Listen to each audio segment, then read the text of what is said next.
Todos os dias, aqui no Investidor em Foco, uma conversa descontraída sobre investimentos, mercado e planejamento financeiro. Aqui você fica por dentro das principais discussões e movimentações que podem impactar seus investimentos. E nosso encontro é sempre na hora do almoço.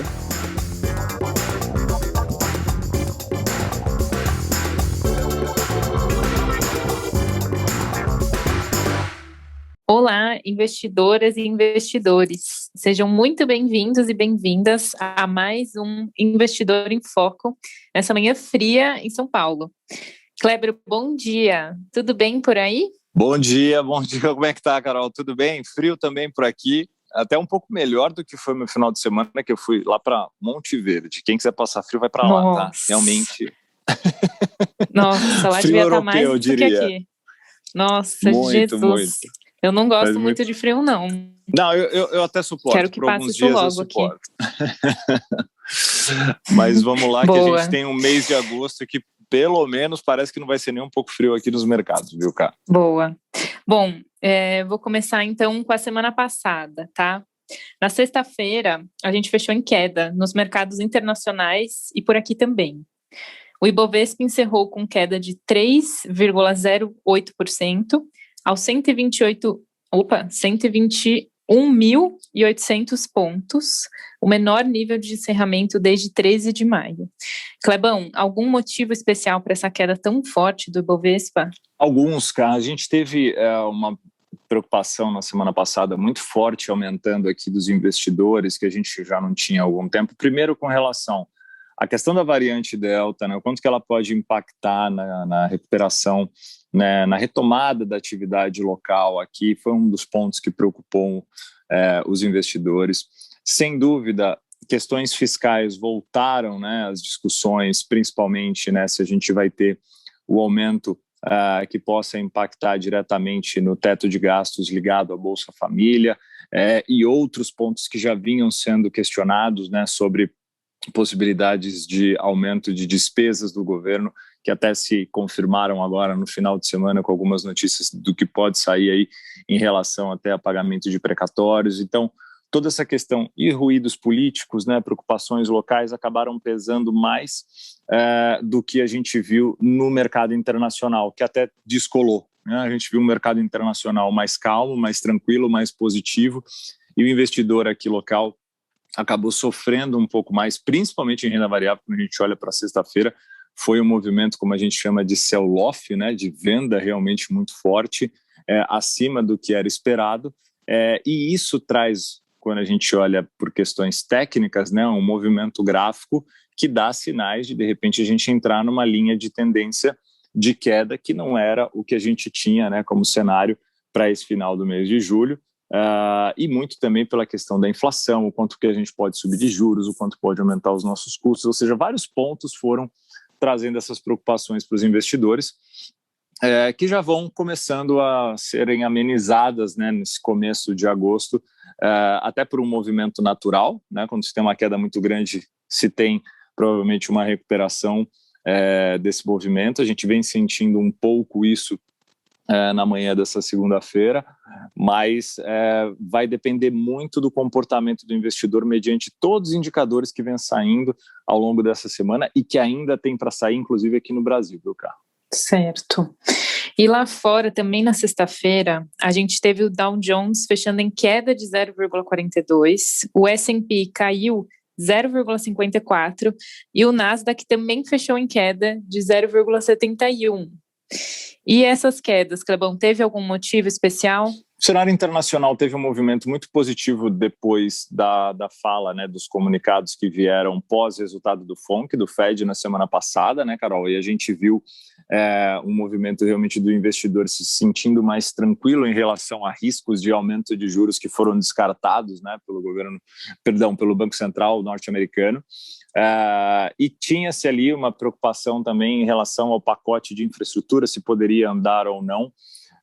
Na sexta-feira isso foi um pouquinho discutido, além, é óbvio, né, do resultado que a gente vem acompanhando da variante Delta em diversas regiões que vem trazendo muita preocupação. Esse foi o grande ponto, né, na sexta-feira, que acabou pesando um pouquinho mais, mas quando a gente olha para o resultado dentro do mês, dentro da própria semana, foi um resultado bem mais tranquilo do que a gente viu aqui no mercado local, e isso já vem sendo refletido nessa segunda-feira, né? A gente viu uma série de indicadores já sendo divulgados, mostrando que a atividade continua, assim, em recuperação, né, não perdendo os níveis que já vinha acompanhando e que já vinha mantendo nos últimos meses. E aí, quando a gente olha para o cenário dessa segunda-feira, a gente já vê os investidores de volta, né, com uma crença um pouco melhor em relação ao que deve acontecer para esse terceiro tri, né, e principalmente para o segundo semestre como um todo, em termos de recuperação de atividade global. Mas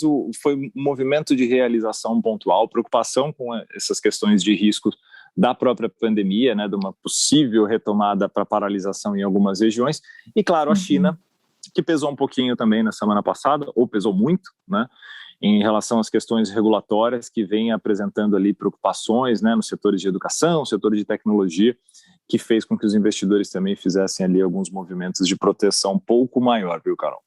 Que bom que foi algo mais pontual.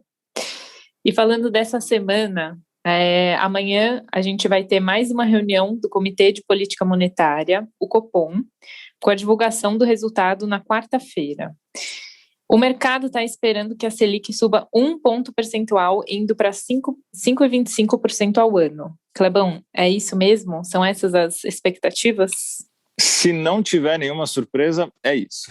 A gente dificilmente deve ter essa surpresa, tá, Carol? Por quê? O Banco Central vem sendo muito coerente em todas as suas comunicações, né, e realizando tudo aquilo que o mercado realmente vem esperando, e um movimento maior do que um aumento de 100 bips, né, de 1% na taxa Selic, agora seria realmente uma grande surpresa, improvável, descartado por praticamente todos os analistas economistas, né, de que a gente tenha um aumento menor do que nessa magnitude de 1%, então isso já é amplamente esperado. O que vai ser muito importante, como a gente já vem colocando em todas as últimas reuniões, né, mas nessa especificamente ela pode trazer sinais de continuidade e de magnitude das próximas reuniões em termos de aumento da Selic, é o comunicado que vai vir junto com a decisão.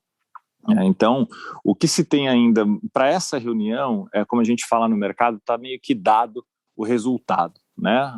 As apostas do mercado são praticamente quase que todas nesse aumento de 1%. Mas e as próximas reuniões? Como que a gente chega, mediante os níveis de inflação que a gente tem, né, ainda muito pressionados, tanto no varejo, quanto no atacado, quanto no consumidor, com relação à política monetária, olhando para esse lado, com as preocupações que a gente sabe que a gente tem ainda no mercado local em termos de recuperação da atividade, que a alta de juros pode trazer impactos também em relação a isso. Como que virá esse comunicado? Qual que é a visão que a gente tem do Banco Central, né, e do Copom em relação a tudo isso? Então, quarta-feira vai ser um dia super importante, né? Expectativa maior de todos os investidores aqui estão voltados para isso, mas provavelmente o investidor vai ver assim a Selic voltando aí para esse nível de 5,25 e já vai poder ter um sinal de o que pode acontecer nas próximas reuniões aí. Lembrando, né, Cá, que a nossa projeção aqui, o nosso cenário é de terminar o ano com 7,25 a Selic em 2021. Boa, vamos ver o que vai vir então nesse comunicado. Bom, e Clebão, para encerrar, eu queria que você falasse aqui para a gente se, além do Copom, se a gente tem mais algum destaque nas agendas dessa semana. A gente tem sim. Vamos primeiro passar lá no internacional, que tem o payroll, que sai toda primeira sexta-feira nos Estados Unidos, né?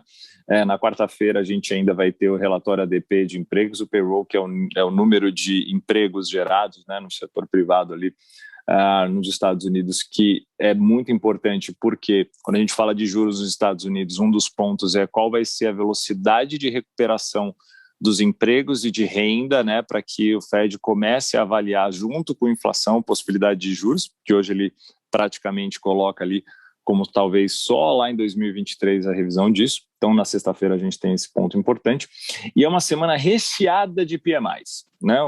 O índice de gerentes de compras, né, que nada mais é do que o índice que mede a atividade econômica de uma região, onde a gente tem, então, tanto o PMI industrial, quanto o PMI de serviços e PMI composto. Hoje saíram vários indicadores de PMI industrial na zona do euro, no Reino Unido, né, vai sair nos Estados Unidos, a gente vai ter aqui no Brasil também. Ao longo da semana a gente tem PMIs compostos, onde vem tanto indústria quanto serviço. Na Alemanha, ele chegou a avançar, acima um pouquinho do esperado. Na zona do euro, ficou dentro do esperado, recuando muito pouco. No Reino Unido, a mesma coisa, só que todos eles estão acima de 60 pontos. Então, só para lembrar o ouvinte, né, nosso ouvinte, Carol, acima de 50 pontos, a gente está dizendo que essa economia, essa indústria, essa parte de serviços de uma região, ela está em expansão, ela está em crescimento.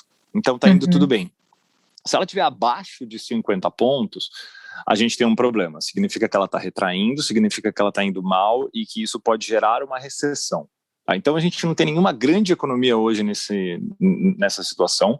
A China diminuiu o seu ritmo de recuperação, né? E aí, quando a gente olha para o PMI chinês que foi divulgado, ele foi divulgado com um recuo e ele está no menor nível dos últimos 16 meses, mas se mantém ali na casa dos 53 pontos, ou seja, também está acima dos 50 pontos. A gente vê a China sofrendo um pouco mais, mas ela também acelerou muito antes, né, Carol? Ela começou a recuperação muito mais cedo que os demais países. Então, é natural que a gente visse esse movimento agora, né? E o segundo semestre tende a ser um pouco melhor para a China, conforme a recuperação global, né? Os outros países começarem a melhorar. Fora isso, decisão de política monetária a gente tem lá no Banco da Inglaterra, balanço comercial nos Estados Unidos, que é outro ponto super importante, e aqui no Brasil, além do Copom, a gente tem uma safra, principalmente para o investidor aí, que opera muita renda variável ou que tem bastante investimento em ações. É uma semana com importantes balanços corporativos, além dos que já saíram na semana passada, né? Como de Itaú, Unibanco, né, Bradesco, XP, Petrobras, Banco do Brasil, entre outras empresas importantes que vão divulgar, além dos nossos dados de atividade aqui, como produção industrial e também balança comercial que sai essa semana, que mexem com o mercado. Perfeito, Clebão. E tem mais né? Na quinta-feira, Clebão, uma novidade. Eu vou tomar minha vacina nessa semana. Tá muito importante para mim também. Na quinta-feira eu vou tomar minha vacina. Esse dia chegou e vamos aguardar aí. Não, primeiro que bom, né? Parabéns, você vai ter esse alívio, né? Nossa, que eu, por ter quase a mesma idade que você, não sei por que tomei bem antes, né? Já vai fazer um mês que eu tomei a vacina. Mas isso é minha excelente, hora chegou. né? A gente vê, porque assim, um ponto importante da variante Delta, que é super preocupante, é que além dela ter uma disseminação mais rápida, ela também se provou atingir mais a população mais jovem, que é uma grande preocupação que se vem tendo lá na Europa, vem tendo nos Estados Unidos, né, e outras regiões. Então, quanto antes a população mais jovem, né, no planeta todo, obviamente, estiver aí imunizada, melhor para se proteger dessa e de outras cepas que podem aparecer. Que bom, Carolzinha, que bom. Tira a foto lá que dizem que se não postar não faz efeito. Eu não postei, fiquei até preocupado que eu não postei. Não, vou fazer isso, Clebão. Bom, muito bom. Muito obrigada, viu, Clebão, pela presença, pelas informações. Obrigado você, ótima semana. Valeu. Obrigada. E Renatinha, acho que volta também esses dias, né? Isso, quarta-feira a dona Renata está aí de volta. A Laurinha, que estava aqui substituindo as férias da Rê, agora está de férias, né, Clebão? Falei aqui nos bastidores para a gente sair de férias também. A gente libera aqui. Mas é isso, gente. Obrigada a todos os nossos ouvintes, as nossas ouvintes. A gente vai ficando por aqui e amanhã tem mais um Investidor em Foco. Muito obrigada e até lá.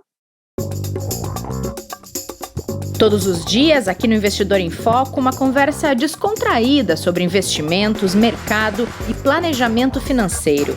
Aqui você fica por dentro das principais discussões e movimentações que podem impactar seus investimentos. E nosso encontro é sempre na hora do almoço.